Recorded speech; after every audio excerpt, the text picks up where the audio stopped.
Hello friend. तो कैसे हैं आप सभी।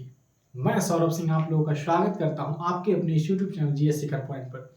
तो जैसा कि दोस्तों हम लोग को पता था कि हमारा जो टॉपिक चल रहा था 9th क्लास में सेल चल रहा था, ये आप लोग को मैं कंफर्म कर देना चाहता हूं कि एनसीईआरटी के अकॉर्डिंग जो आपका जो बायोलॉजी का पहला टॉपिक होगा वो टिश्यू होगा, उत्तक होगा। लेकिन टिश्यू को समझने से पहले मेरे अकॉर्डिंग ये सेल को समझना काफ़ी ज़्यादा ज़रूरी है। इसीलिए आप लोग ये मत समझिएगा कि ये एक्स्ट्रा टॉपिक आप मैं कहाँ से लेकर आ गया। तो बच्चों सबसे पहले आप ये समझिए कि अगर जो आपको टिश्यू समझना है, अगर जो आपको मान लिया जाए कि वॉवेल समझना है, तो अल्फ़ाबेट का जानकारी होना काफ़ी ज़रूरी होता है। अगर जो आप अल्फ़ाबेट नहीं सीखे तो वॉवेल को सीखने का कोई मतलब नहीं बन पाता है। तो इसीलिए हम आप लोग को कंफर्म कर देना चाहते हैं कि अगर आप सेल को अच्छे से समझिएगा तभी आप टिश्यू को जान पाइएगा। तो टिश्यू समझने के लिए आपको एक सेल का जो टॉपिक है इसको कंप्लीट होना काफ़ी ज़्यादा ज़रूरी है। वैसे तो सेल जो टॉपिक है वो 8 क्लास में ही कंप्लीट कर दिया गया था, लेकिन हम फिर भी इस टॉपिक को कंप्लीट करवा रहे हैं। इसको आप लोग अच्छे से पढ़िए, अच्छे से समझिए, तभी आप लोग अगला जो टॉपिक होगा टिश्यू, उत्तक, उसको आप लोग समझ पाइएगा।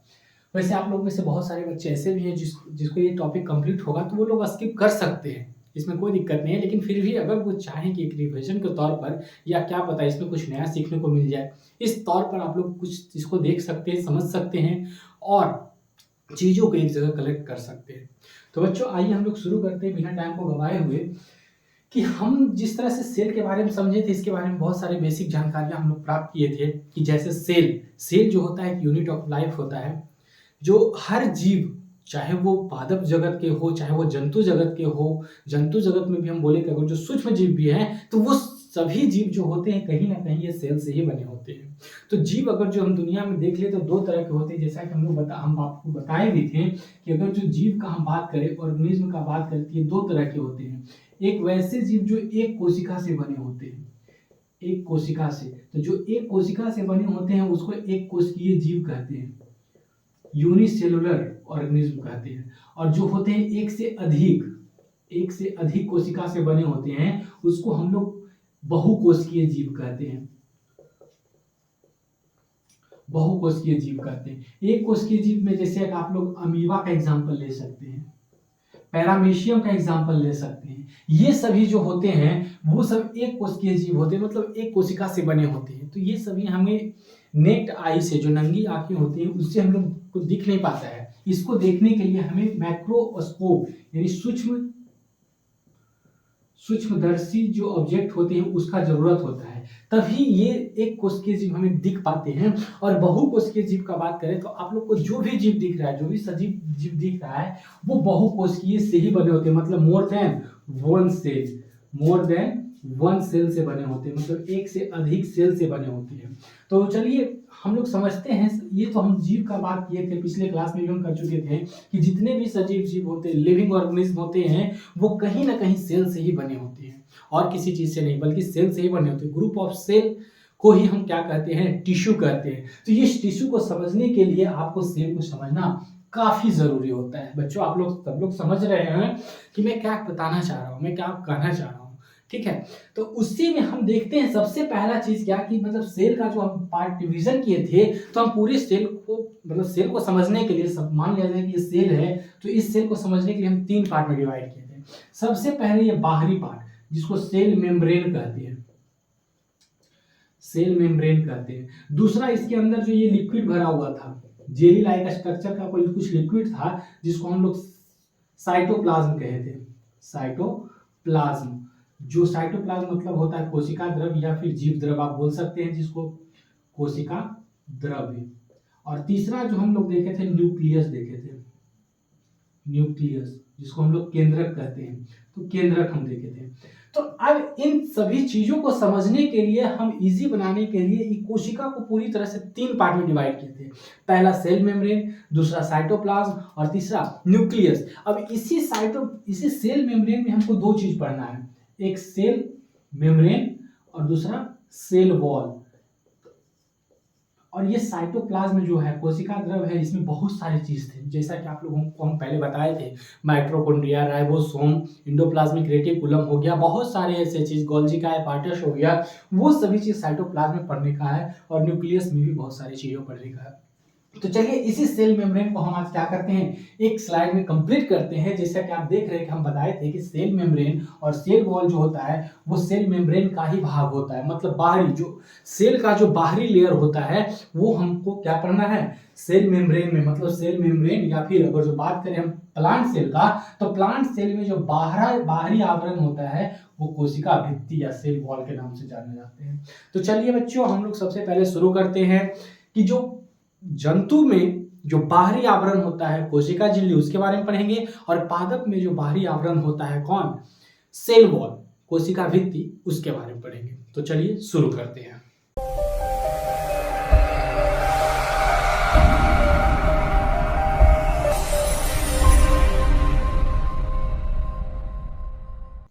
तो बच्चों, आज हम शुरू करने वाले हैं क्या, सेल मेम्ब्रेन, कोशिका झिल्ली, जिसको प्लाज्मा मेम्ब्रेन भी कहते हैं, इसको सेल मेम्ब्रेन भी कहा जाता है। अगर कहीं सेल मेम्ब्रेन लिखा देखिए तो घबराइएगा नहीं, इसी को कहा जाता है। बहुत बार होते क्या है कि बच्चे नए नए वर्ड को देख के थोड़ा सा फंस जाते हैं, क्वेश्चन में फंस जाते हैं, अरे आज तक तो हम लोग कोशिका झिल्ली पढ़े थे, प्लाज्मा मेम्ब्रेन पढ़े थे, ये सेल मेम्ब्रेन क्या हो गया। तो बस इसी का दूसरा नाम है सेल मेम्ब्रेन। ठीक है बच्चों, तो इसको हम लोग पहले समझते हैं कि सेल मेम्ब्रेन जो होता है, अगर जो हम बात करें एनिमल सेल का, तो एनिमल सेल में ये बाहरी आवरण के तौर पर काम करता है। जैसा कि हम स्ट्रक्चर भी कल बता के दिखाए थे डायग्राम के तौर पर, ये हो गया पूरी तरह से कोशिका झिल्ली हो गया। तो ये कोशिका झिल्ली का जो बाहरी आवरण है, सॉरी सेल का जो बाहरी आवरण है, उसको कोशिका झिल्ली कहा जाता है, कोशिका झिल्ली। सबसे पहला पॉइंट यही है। अब दूसरा पॉइंट ये देखने को होता है, अब पूरे सेल में बस आप लोग को ये ध्यान रखना है कि कौन सा पार्ट किस तरह के सेल में होगा, मतलब एनिमल सेल में होगा या फिर प्लांट सेल में होगा। तो हम बात करें जब कोशिका झिल्ली का, तो हम पहले भी बताए थे कि ये प्लांट सेल में तो होता ही, एनिमल सेल में तो होता ही होता है, साथ साथ प्लांट सेल में भी होता है। मतलब कि ये एनिमल के साथ साथ प्लांट सेल में भी होता है। जंतु कोशिका में भी कोशिका झिल्ली होता है और पादप कोशिका में भी कोशिका झिल्ली होता है, लेकिन जंतु कोशिका में ये बाहरी आवरण के तौर पर काम करता है। और बात करें हम प्लांट सेल का, तो ये देखिए ये प्लांट सेल हो गया।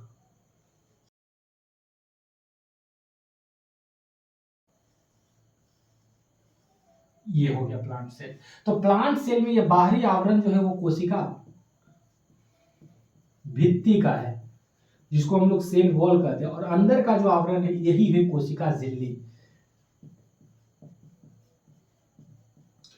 तो इसी को बच्चों समझना है कि एनिमल सेल में जो कोशिका झिल्ली होता है वो बाहरी आवरण के तौर पर काम करता है, और ये जो प्लांट सेल में होता है वो आंतरिक आवरण होता है। आंतरिक भी किसके अंदर, तो कोशिका भित्ति के अंदर होता है।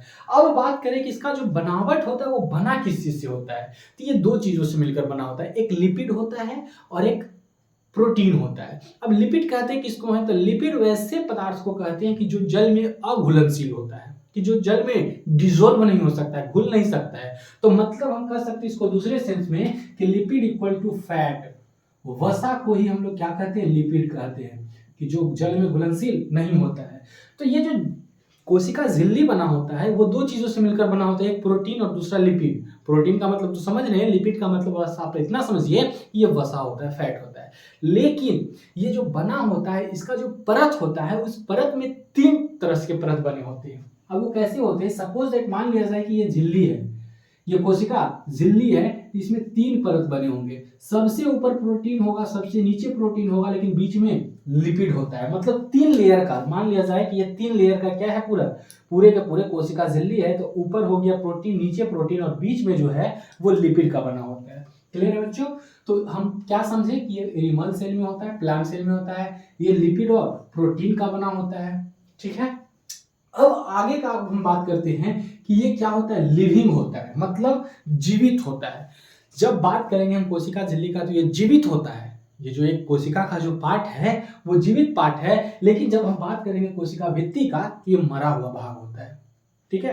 तो ये जो होता है जीवित कोशिका कोशिका का जीवित भाग होता है और अर्धपरागम्य होता है। अर्धपरागम्य कहने का मतलब सेमी परमेबल मेम्ब्रेन, कि जिसके आर पार पूरी तरह से ना दिखे। जैसा कि आपको पता होगा कि एक ट्रांसलूसेंट जो होता है ऑब्जेक्ट, जैसे सपोज दैट मान लिया जाए कि ट्रांसलूसेंट ऑब्जेक्ट उसको कहते हैं जिसके आर पार हम पूरी तरह से ना दिख पाए। जैसे घिसा हुआ कांच, पेपर पर लगा यानी कागज पर लगा तेल, अगर जो हम उसको उठा कर देखें तो हमको इतना फील होगा कि हाँ उस साइड कुछ लाइट जल रहा है, लेकिन क्लियरली वे में पता नहीं चलेगा। जस्ट लाइक आप लोग को बता देते हैं कि यह कोशिका झिल्ली जो होता है, आप लोग के घर में चावल सबके घर में बनता है, तो चावल बनना अब तो कुकर में बनता है, पहले पतीला में बनता था। तो पतीला में बनता था तो उससे जो माड़ निकलता था, तो माड़ जब ठंडा होता था तो उसके ऊपर जो झिल्ली बनता था, जस्ट लाइक उसके जैसा ही कोशिका झिल्ली होता है। वो माड़ के ऊपर जो जमा हुआ परत होता है, जो ठंडा होने के बाद जमता है, तो उसी के जैसा क्या होता है, कोशिका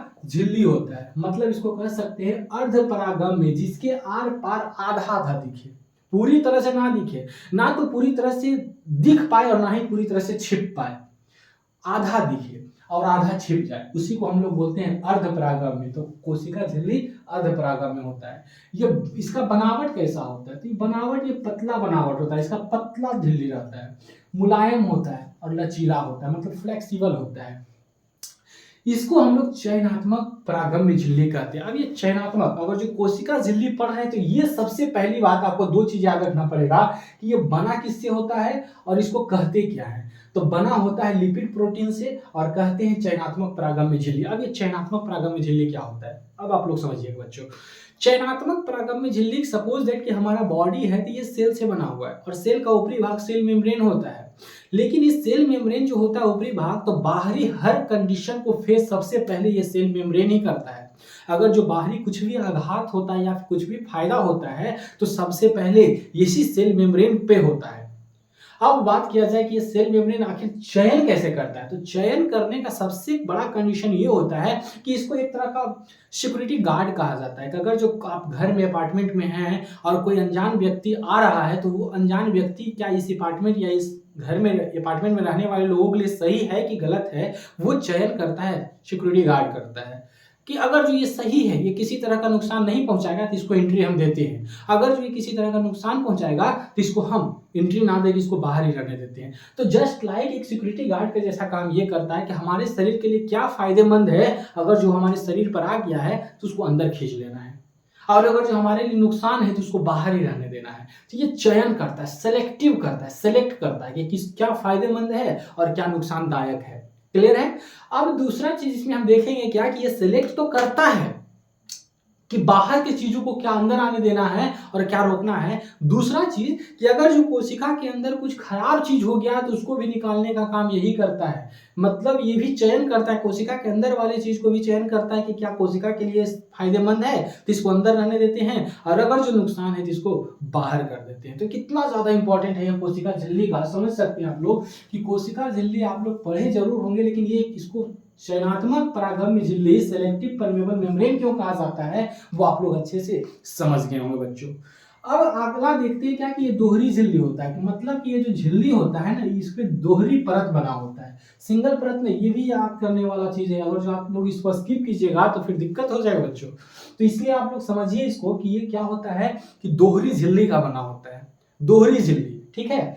अब देखते हैं इसमें कि जंतु कोशिका में यह सीलिया फ्लैजिला का निर्माण करता है। अब ये सीलिया फ्लैजिला क्या होता है, सीलिया फ्लैजिला जो होता है छोटे छोटे रोम के बराबर होते हैं। आप लोग फिगर में यहाँ देख सकते हैं कि क्या सीलिया है। ठीक है, छोटे छोटे रोम के बराबर होती है, पैरामीशियम का फिगर है, और इसमें ये जो साइड आप बाहर जो देख रहे हैं छोटे छोटे बाल के जैसे, ये इसका मूविंग पार्ट होता है। इसी के मदद से ये पैरामीशियम जो होते हैं मूव कर पाते हैं। तो यही सीलिया या फ्लैजिला का निर्माण जो करता है कोशिका में, जंतु कोशिका में, वो कौन करता है, कोशिका झिल्ली करता है, जिसके वजह से ये कोशिका जो होते हैं मूव करने के लायक रह पाते हैं, मूवमेंट आता है उसमें।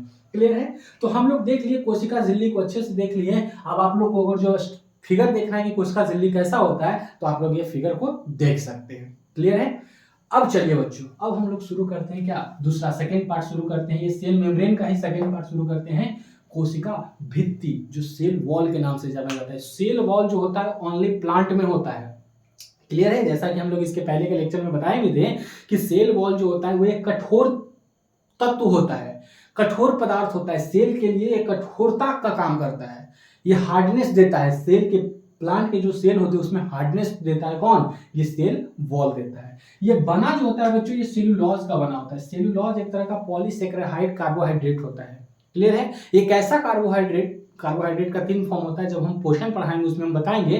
कार्बोहाइड्रेट का 3 फॉर्म होता है, उसी में पॉलीसेकेराइड कार्बोहाइड्रेट जो होता है उससे सेलुलोज बना होता है। सेलुलोज पॉलीसेकेराइड कार्बोहाइड्रेट को मनुष्य पचा नहीं सकता है, उसका डाइजेस्ट नहीं कर सकता है, और उसी का बना होता है सेलुलोज बना होता है, सेलुलोज का बना होता है। अब ये सेलुलोज को हम समझेंगे किससे बना जो होता है, वो कोशिका में कोशिका भित्ति बना होता है। अब ये कोशिका भित्ति प्लांट का ही सबसे ऊपरी आवरण होता है। आप लोग देख रहे होंगे यहाँ पे फिगर में कि कोशिका भित्ति जो है, अगर जो और अच्छे से देखना है तो आप ये फिगर को देख सकते हैं। ठीक है, यहाँ देखिए बाहर जो आवरण है वो कोशिका भित्ति का ही है। क्लियर है? तो जैसा कि आप लोग फिगर में देख रहे बच्चों, यही सेल वॉल है, इसको अच्छे से आप लोग समझ लीजिए। और ये सेल वॉल जो होता है वो सेलुलोज का बना होता है, और सेलुलोज जो होता है पौधे का मरा हुआ भाग होता है। अब यहाँ पर आप लोग डिफरेंस ये देखिए कि जहां पे कोशिका झिल्ली जंतु कोशिका में मुलायम होता था, और कोशिका भित्ति प्लांट कोशिका में मतलब वनस्पति कोशिका में हार्ड होता है। ये जो बना होता था लिपिड प्रोटीन का बना होता था, ये बना हुआ है सेलुलोज का बना हुआ है। और आपको पता है कि ये सेलुलोज जो होता है कार्बोहाइड्रेट का बना होता है, 3 तरह का कार्बोहाइड्रेट होता है, और ये जिस कार्बोहाइड्रेट से बना होता है वो मनुष्य पचा नहीं सकता है।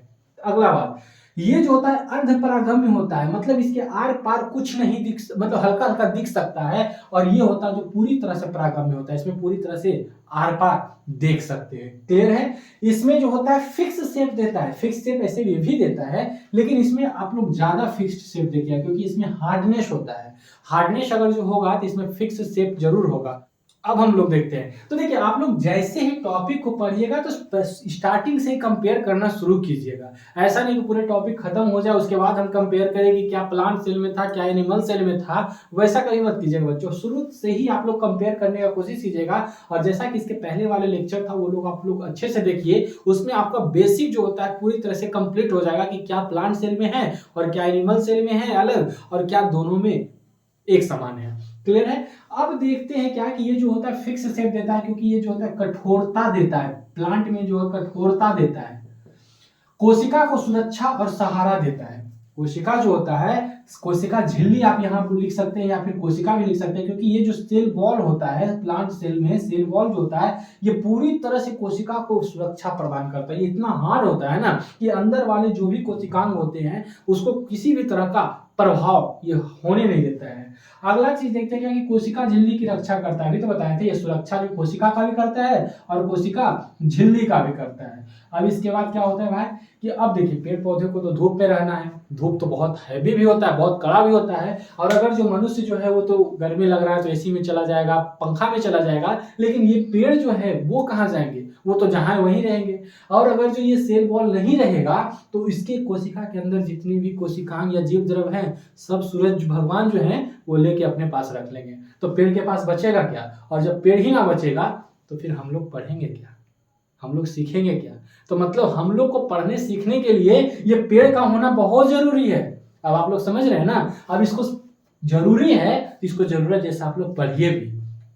अब देखिए, अब ये कोशिकांग अगर जो सेल वॉल ना रहेगा तो ये कोशिकांग के अंदर, कोशिका के अंदर जो भी कोशिकांग है, जीव द्रव हो गए, लाइसोसोम हो गए, या फिर कोई भी हो गए, अंतःपर्दवी जालिका हो गए, कुछ भी हो गए, कोई फिर मतलब का काम ही नहीं बनता है कि वो सब जिंदा रह पाएगा। क्यों? इसको जिंदा रहने के लिए इस सेल वॉल को होना बहुत जरूरी है, क्योंकि यही है जो बाहरी गर्मी को अंदर तक आने नहीं देता है। और दूसरा चीज, सबसे बड़ा चीज होता है कि पौधे में जो ठंडक जो प्रदान करता है वो क्लोरोफिल में मैग्नीशियम जो होता है ना, वो मैग्नीशियम के कारण पेड़ पौधे को ठंडक प्रदान देता है। ठीक है, तो वो सब चीज भी हम आगे को देखेंगे।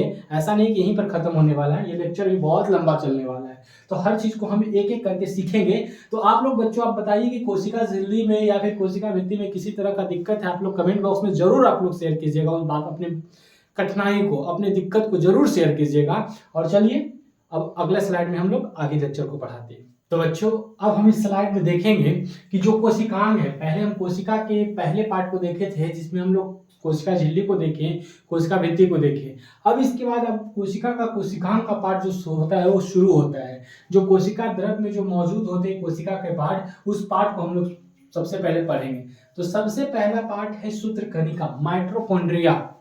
माइटोकॉन्ड्रिया ये वही माइटोकॉन्ड्रिया है जिसके बिना आप कोई भी काम करने के लायक नहीं है। अगर ये है तो आप सब कुछ कर सकते हैं, अगर ये नहीं तो समझिए कुछ नहीं है। तो माइटोकॉन्ड्रिया को हम लोग पढ़ेंगे। सबसे पहली बात तो ये देखेंगे माइटोकॉन्ड्रिया होता किसमें है। तो माइटोकॉन्ड्रिया एनिमल सेल में भी होता है और साथ ही साथ प्लांट सेल में होता है। क्यों? क्योंकि हमको पता है कि सूत्रकणिका जो माइटोकॉन्ड्रिया होता है ये एनर्जी देता है, पावर होता है इसके अंदर, और इसी के एनर्जी से हम लोग किसी भी काम को करने के लायक होते हैं। तो इसमें अगर जो एनर्जी होता है तो ऐसा थोड़ी कि हम काम कर रहे हैं, हम दौड़ रहे हैं, हम भाग रहे हैं तो हमको एनर्जी का जरूरत होता है और पौधे को नहीं होता है। अरे पौधे को भी होता है, जिस तरह से हमको काम होता है एनर्जी का उस तरह से उसको भी होता है। तो ये समझिए, इस चीज को समझिए कि ये होना दोनों में जरूरी है, एनिमल सेल में भी और प्लांट सेल में भी, और ये होता भी है। अब इसके बाद देखें क्या कि इसको देखा था सबसे पहली बार, अगर जो कोई माइटोकॉन्ड्रिया को देखा तो वो केलकर देखा था। केलकर साहब एक कीट के कोशिकांग जो थे, एक कीट था, कीट के कोशिकांग में सबसे पहली बार क्या देखे थे, ये माइटोकॉन्ड्रिया को देखे थे। लेकिन वो वहां से इतने ज्यादा समझदार थे कि वो देखे तो, लेकिन उसका कोई नाम नहीं दिए, उस पर ज्यादा रिसर्च नहीं किए। तब बाद में आए वो वेंडा साहब आए, वेंडा साहब उसको देखे और इसका नाम दे दिए। लेकिन साइंस में एक बहुत खराब चीज होता है, पता है क्या, कि जो नामकरण करता है, जो नाम देता है, उसी को खोजकर्ता कहा जाता है, खोजकर्ता। अभी समझने वाला बात है कि जो नामकरण किया उसको खोजकर्ता कहा जाता है। मतलब आप समझिए इस चीज को कि अगर जो कोई बच्चे का जन्म हुआ और उसके दादाजी ने अगर जो कोई भी पड़ोस के आदमी और उसका कोई नामकरण कर दिया तो मतलब उसका बच्चा जो नामकरण किया उसका ही बच्चा ये समझा जाएगा। ये साइंस में इसका मतलब यही होता है कि जो नामकरण कर दिया, जो नाम दे दिया किसी चीज का, वही उसका खोजकर्ता कहा जाता है। मतलब देखा कोई या खोज किया कोई उससे मतलब नहीं है, नाम कौन दिया वो देखो, नाम ये दिया तो यही इसका पिता है। ठीक है, अब आप लोग समझिए आप लोगों को कौन नाम दिया है। कोशिका, कोशिका जो होता है, सूत्रकणिका जो होता है, कोशिका का ऊर्जा गृह कहा जाता है। क्या कहा जाता है? ऊर्जा गृह, power house of the cell किसको कहा जाता है? इसी सूत्रकणिका को कहा जाता है। और ये कोशिका जो है वो प्रोकैरियोटिक और आरबीसी में नहीं होता है। अब आप लोग बोलिएगा कि सर ये प्रोकैरियोटिक क्या होता है, आरबीसी क्या होता है? तो देखो सबसे बड़ी चीज बच्चों, अभी नॉर्मली वे में हम बता देते हैं प्रोकैरियोटिक क्या होता है और आरबीसी क्या होता है। डिटेल चर्चा कोशिका के लास्ट में जब हम खत्म होने वाला लेक्चर रहेगा तो उस लेक्चर में हम करेंगे। देखिए प्रोकैरियोटिक कोशिका उस कोशिका को कहते हैं जिसका केंद्र पूरी तरह से डेवलप नहीं होता है, पूरी तरह से डेवलप्ड नहीं होता है। मतलब जिस तरह से एक नॉर्मली इंसान या फिर नॉर्मली जीव में कोशिका का केंद्र काम करता है, जितना उसके अंदर फंक्शन होता है, जितना उसके अंदर एक्टिविटी होता है, उतना ये प्रोकैरियोटिक कोशिका के अंदर नहीं होता है। पहला चीज मतलब कि ये केंद्रक जो होता है पूरी तरह से डेवलप नहीं होता है। दूसरा चीज इसमें केंद्रक झिल्ली भी नहीं होता है। ठीक है, तीसरा चीज इसमें जो कोशिका है, इसमें कोशिका झिल्ली का क्या रहता है? अभाव रहता है। मतलब इसमें नॉर्मली हम बोल सकते हैं कि केंद्रक के सेंस में हम ले सकते हैं इसको कि केंद्रक इसमें क्या होता है, केंद्रक तो होता तो है लेकिन ये पूरी तरह से डेवलप नहीं होता है, विकसित कोशिका नहीं होता है, डेवलप्ड नहीं होता है। तो इसी को हम लोग बोलते हैं प्रोकैरियोटिक कोशिका। अब हम बताएंगे कि क्या क्या प्रोकैरियोटिक हम किसको किसको कहते हैं। तो इसका एक कोड है रवि का भाई, राइबोसोम, कोशिका भित्ति, ये सब जो होते हैं क्या होते हैं? विभाजक, ये सब प्रोकैरियोटिक में आते हैं। और आरबीसी हमारे खून में जो होते हैं रेड ब्लड सेल, हमारे शरीर में जो रेड ब्लड सेल है उसमें भी माइटोकॉन्ड्रिया नहीं पाए जाते हैं। तो प्रोकैरियोटिक में और आरबीसी में, इन दोनों में माइटोकॉन्ड्रिया नहीं पाया जाता है। बाकी जितने भी कोशिकाएं हैं, कोशिकांग है, मतलब कोशिका है जिसका भी, उसमें माइटोकॉन्ड्रिया मतलब सूत्रकणिका पाए जाते हैं। अगर जिसका संख्या का बात करें कि ठीक है सर मान लिया जाए कि तो दोनों में होते हैं, प्लांट में भी होते हैं और एनिमल में भी होते हैं, लेकिन इसमें संख्या किसमें ज्यादा होगा? तो देखिए बच्चों आप थोड़ा सा सेंस लगाइए कि अब एक प्लांट है और एक एनिमल है, दोनों में सबसे ज्यादा एक्टिविटी किसमें होता है तो दोनों, जरूरत तो दोनों को एक्टिविटी का, मतलब एनर्जी का, तो माइटोकॉन्ड्रिया तो दोनों होंगे, लेकिन इन दोनों में सबसे ज्यादा एक्टिविटी कौन करता है? तो जो ज्यादा एक्टिविटी करेगा उसमें एनर्जी का ज्यादा जरूरत होगा, और एनर्जी का ज्यादा जरूरत होगा तो एनर्जी देने वाला माइटोकॉन्ड्रिया, तो माइटोकॉन्ड्रिया भी ज्यादा होगा। तो हमको पता है मूवमेंट सबसे ज्यादा एनिमल में होता है, तो ये माइटोकॉन्ड्रिया भी सबसे ज्यादा एनिमल में ही होगा, मतलब कि जंतु कोशिका। तो देखिए जंतु में ये क्या होता है? ज्यादा होता है, और पादप में ये क्या होता है? कम होता है। क्लियर है।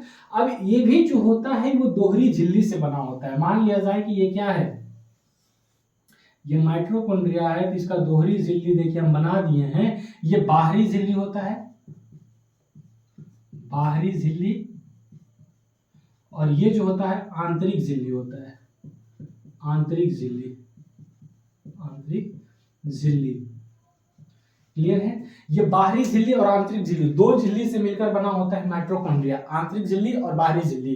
तो दोहरी झिल्ली अभी तक कौन कौन आप लोग पढ़े? तो दोहरी झिल्ली सबसे पहली बार आप पढ़े कोशिका झिल्ली में। कोशिका झिल्ली जो होता है दोहरी झिल्ली से बना होता है। और दूसरा चीज सूत्र कणिका में, ये भी दोहरी झिल्ली से बना होता है। लेकिन इसमें जो ये पार्ट होता है ये खाली जगह होता है, तरल युक्त पदार्थ भरा होता है। तो आप लोग जब साइंस पढ़िएगा ना, तो हमारे शरीर हो या फिर हमारा कोशिका हो, अगर जो कहीं भी आप खाली जगह देखिएगा तो उसको कैविटी कहा जाता है, गुहा कहा जाता है। जैसे मुंह हमारा खाली जगह है, तो मुंह को क्या कहा जाएगा? मुख गुहा, माउथ कैविटी। पेट हमारा जो होता है, पेट के अंदर खाली जगह होता है, तो उसको उदर गुहा कहते हैं, पेट को उदर कहा जाता है, तो उदर गुहा कहते हैं। और इसी तरह कोशिका की माइटोकॉन्ड्रिया में भी खाली जगह होता है जिसमें तरल युक्त पदार्थ रहता है, तो इसको माइटोकॉन्ड्रिया गुहा कहा जाता है। क्या कहा जाता है? माइटोकॉन्ड्रियल कैविटी, माइटोकॉन्ड्रियल गुहा, माइटोकॉन्ड्रियल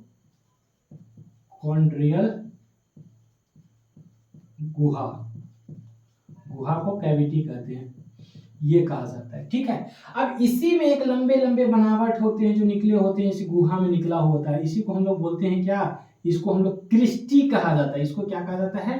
क्रिस्टी कहा जाता है। कि माइटोकॉन्ड्रियल गुहा के अंदर एक लंबे लंबे बनावट होते हैं, माइटोकॉन्ड्रिया के जो निकले होते हैं उसमें लटके होते हैं, जिसको हम लोग क्रिस्टी कहते हैं। क्लियर है। और इसी पर लगा होता है छोटे दानेदार रवेदार टाइप का कुछ अंश लगा रहता है, जिसको हम लोग मैट्रिक्स कहते हैं। मैट्रिक्स, ये मैट्रिक्स लगा हुआ है, मैट्रिक्स।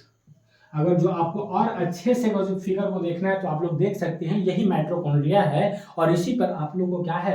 पूरा जिंदगी टिका हुआ है। मतलब कि पूरी तरह से जो एनर्जी आप लोग जो भी एक्टिविटी करते हैं या जो भी कुछ करते हैं, वो इसी माइटोकॉन्ड्रिया का देन है कि इसी से आपका पूरे तरह से दिनचर्या का जो भी एक्टिविटी प्लान होता है वो फॉलो होता है। क्लियर है। तो ये हमारे लिए काफी ज्यादा जरूरी होता है। अब दूसरा चीज ये समझने वाला, क्रिस्टिया हम आपको बता ही दिए कि क्या होता है। दूसरा चीज ये समझने वाला चीज होता है कि इसके अंदर जो ऊर्जा स्टोर होता है, एनर्जी स्टोर होता है, वो नॉर्मली फॉर्म में नहीं होता है। हम भोजन करते हैं तो डायरेक्टली हम भोजन खाने के बाद तुरंत हम काम नहीं करने लगते, वो भोजन का पाचन होता है। पाचन होने के बाद उसका अवशोषण होता है, श्वांगीकरण होता है, और वही फिर जाके आरबीसी उसको ले जाकर हर कोशिका के बीच पहुंचाता है, और वो कोशिका में इसका जो स्टोर करने वाला, एनर्जी स्टोर करने वाला है माइटोकॉन्ड्रिया, उसको लेता है। और लेने के बाद वो क्या करता है? वो जो फॉर्म होता है स्टोर करने का, एनर्जी स्टोर करने का जो रूप होता है, उस रूप को एटीपी कहा जाता है। Adenosine, adenosine triphosphate, triphosphate, adenosine triphosphate ATP के रूप में होता है। और ये एटीपी जब एक ग्लूकोज टूटता है तो 38 एटीपी के रूप में तैयार होता है। तो हम लोग के माइटोकॉन्ड्रिया में जो भी जीव है, उसके माइटोकॉन्ड्रिया में अगर जो ऊर्जा स्टोर है तो वो किस रूप में है? एटीपी के रूप में। और दूसरा चीज देखिए बच्चों, ये एटीपी के रूप में इसमें स्टोर होता है, और साथ ही सारी चीज माइटोकॉन्ड्रिया में डीएनए मौजूद होता है। क्या होता है? डीएनए मौजूद होता है, राइबोसोम होता है, और साथ ही साथ कोशिकीय श्वसन का जो कार्य होता है वो भी यहाँ संपन्न होता है। क्या क्या चीज होता है? 3 चीज आप ध्यान दीजिए। एक होता है कोशिकीय श्वसन का कार्य कहाँ संपन्न होता है? तो इसी माइटोकॉन्ड्रिया में होता है। दूसरा चीज कि इसमें डीएनए होता है। अगर जो बोलेगा आपका क्वेश्चन, अगर जो पूछे केंद्रक के अलावा डीएनए हमारे शरीर में, हमारे कोशिका में कहाँ कहाँ पाए जाते हैं, तो हमारे मतलब कि सिर्फ मनुष्य में नहीं, अगर जो आपसे क्वेश्चन करे, सॉरी कैमरा पे आके मच्छर बैठ जाता है, बताइए तो पहले, उसको भी लगता है क्लास करना है। चलिए पहले आप लोग कर लीजिए, बाद में उसको हम करवाएंगे। तो यहाँ देखा क्या जाता है कि अगर जो माइटोकॉन्ड्रिया का अगर जो बेनिफिट हम देखें तो कुछ कुछ बेनिफिट इसका बहुत ज़्यादा है। जैसे ये एनर्जी स्टोर करता है, दूसरा चीज इसी के एनर्जी की बदौलत हम कुछ भी कर पाते हैं। तीसरा चीज क्या होता है कि इसको power house of the cell कहा जाता है। इसी के ये एनर्जी दे रहा है कि पावर सप्लाई कर रहा है, तो इसलिए power house of the cell कहा जाता है। चौथा चीज कि इसमें खुद का श्वसन कार्य होता है। कोशिकीय श्वसन कार्य अगर जो बोलेगा कोशिका में कहाँ होता है, तो ये माइटोकॉन्ड्रिया में ही होता है। वेरी वेरी इंपॉर्टेंट क्वेश्चन है बच्चों, इसको एकदम हाईलाइट कर लीजिए कि अगर जो बोलेगा कोशिकीय श्वसन कार्य कहाँ का संपन्न होता है कोशिका में, तो वो माइटोकॉन्ड्रिया में होता है। चौथा, इसमें खुद का डीएनए होता है, ठीक है। तो डीएनए आपको जब बेसिकली आपको पता है कि क्रोमोसोम डीएनए जो होता है केंद्रक में होता है, लेकिन इसके अलावा अगर जो कोशिका में पूछेगा कि और डीएनए कहाँ होता है, तो जंतु कोशिका में माइटोकॉन्ड्रिया में और पालक कोशिका में भी माइटोकॉन्ड्रिया में। माइटोकॉन्ड्रिया में तो डीएनए होता है, इसके अलावा और कहाँ होता है, तो एक और होता है पादप कोशिका में, लवक में, प्लास्टिड में होता है। तो डीएनए कहाँ कहाँ मौजूद होता है, तो डीएनए 3 जगह मौजूद होता है, केंद्रक में, माइटोकॉन्ड्रिया में और लवक में। क्लियर है। अब ये देखिए इस तरह से हमारा क्या होता है, पूरी तरह से सूत्रकणिका माइटोकॉन्ड्रिया जो होता है पूरी तरह से कंप्लीट होता है और इसी में राइबोसोम भी होता है। राइबोसोम का काम होता है प्रोटीन का निर्माण करना, प्रोटीन का संश्लेषण करना। कोशिका में किसका कार्य होता है, तो राइबोसोम का कार्य होता है। और ये राइबोसोम कहाँ होता है, माइटोकॉन्ड्रिया में भी होता है, ये नहीं कि सिर्फ माइटोकॉन्ड्रिया में होता है, माइटोकॉन्ड्रिया में भी होता है। क्लियर है। अब हम देखते हैं अगला राइबोसोम। राइबोसोम का काम ही होता है प्रोटीन का निर्माण करना, और प्रोटीन तो भाई दोनों को जरूरत होता है, एनिमल सेल को भी और as well as plant cell को भी। ये राइबोसोम होगा कहाँ, दोनों जगह होगा। क्लियर है। अब दूसरा देखते हैं कि एनिमल में हो गया, प्लांट में हो गया। इसको खोजा था पैलेट साहब खोजे थे। यह कोशिका का सबसे छोटा भाग होता है। अगर जो कोशिका के अंदर कोशिकांग में पूछे कि सबसे छोटा भाग क्या होता है, तो यही हमारा राइबोसोम होता है। इसका कार्य क्या होता है, प्रोटीन का निर्माण करना और संश्लेषण करना। मतलब कि प्रोटीन का जो निर्माण होता है वो किसके बदौलत होता है, इसी राइबोसोम की बदौलत है। तो राइबोसोम नहीं तो फिर कोई बात नहीं, कोई प्रोटीन का निर्माण ही नहीं होगा। अब देखिए कि ये प्रोटीन को निर्माण करता है, इसीलिए इसको प्रोटीन का फैक्ट्री कहा जाता है। फैक्ट्री ऑफ द प्रोटीन किसको कहते हैं, तो वो कहते हैं राइबोसोम को।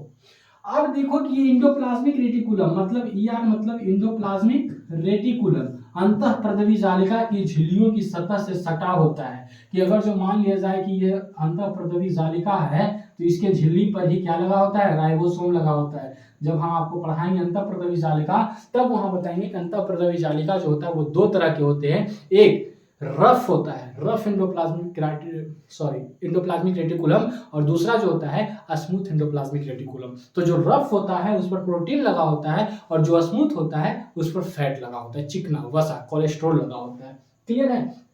तो ये सब पॉइंट था बच्चों। अब यहीं तक आज का क्लास यहीं तक रहने देते हैं, नहीं तो फिर लंबा हो जाएगा। फिर अगले क्लास में फिर हम इसी टॉपिक को आगे बढ़ाते हुए आगे समझेंगे कि ये कोशिका हमारे लिए कितना जरूरी है, हमारे शरीर के लिए या फिर हमारे जीव के लिए कितना ज्यादा जरूरी है। ठीक है। तो लगातार आप लोग इस चैनल पर बने रहिएगा, क्योंकि यहाँ जो आपको मिलने वाला है बेस्ट कंटेंट मिलने वाला है। तो ठीक है बच्चों, आज यहीं तक रहने देते हैं।